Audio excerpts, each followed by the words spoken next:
What is up, everybody? We got another guitar lesson for you tonight. A little David Lee Murphy, Dust on the Bottle. Make sure you guys stick around. It's going to be a good one.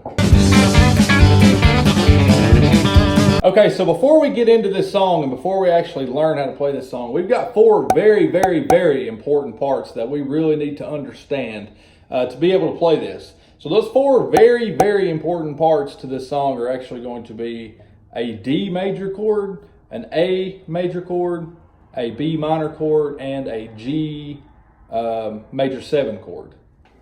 And before we get started with this, guys, I want to make sure everybody hits that little subscribe button. Make sure you hit the little bell beside it to get all the notifications every time I post a new video. And thank you. So what I'm going to do to help you understand is I'm going to place a chord chart in each one of the four corners, displaying the four chords that we're going to need to play this song. What you can do, just hit that pause button. Make sure you go over each one of the chord charts. Make sure you understand finger placement for each one of the chords. And once you get that dialed in, just hit that play button and we'll resume with learning the song. Okay, so what we're going to do, we're going to strum that D chord 2 times and we're going to palm mute at the end of it. So, like that right there. Then we're going to play our A. We're going to play the G after that. Strum it twice, back to the D. And for that B minor chord, the way I play it, and there's several different ways to play it, but I find this way easiest for me. Take my pointer finger, I take it and put it on the A string on the 2nd fret.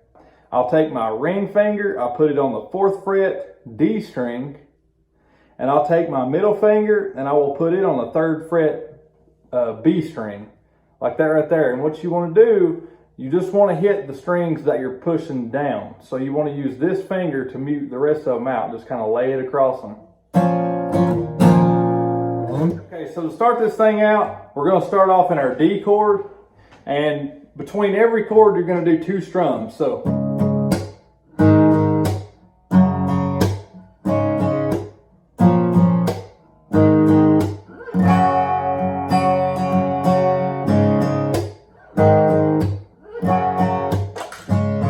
oh my God, not again.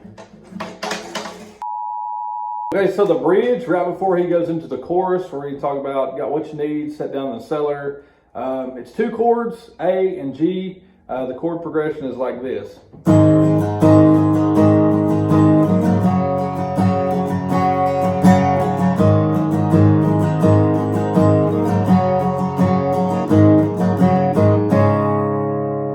Ends in a D, but that's the chorus. And the strumming pattern is down, down, up, down, down, up, down, down, up, down, down, up, down, down, up, down, down, up, down, the whole time. Okay, so once you get through that bridge, you're going to end on that D chord. That's going to be the start of your chorus. And your chorus is the same as your intro. You're just going to strum it the whole time instead of like the 2. You're just going to strum it.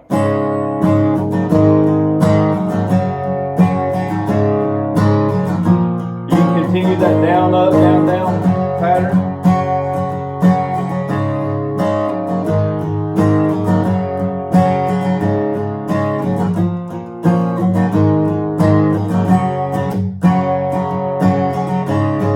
Back in the intro.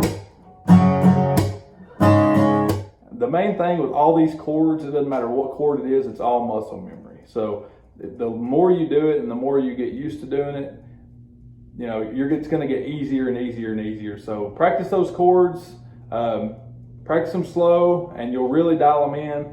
And guys, you'll be playing absolutely perfect chords if you just do that.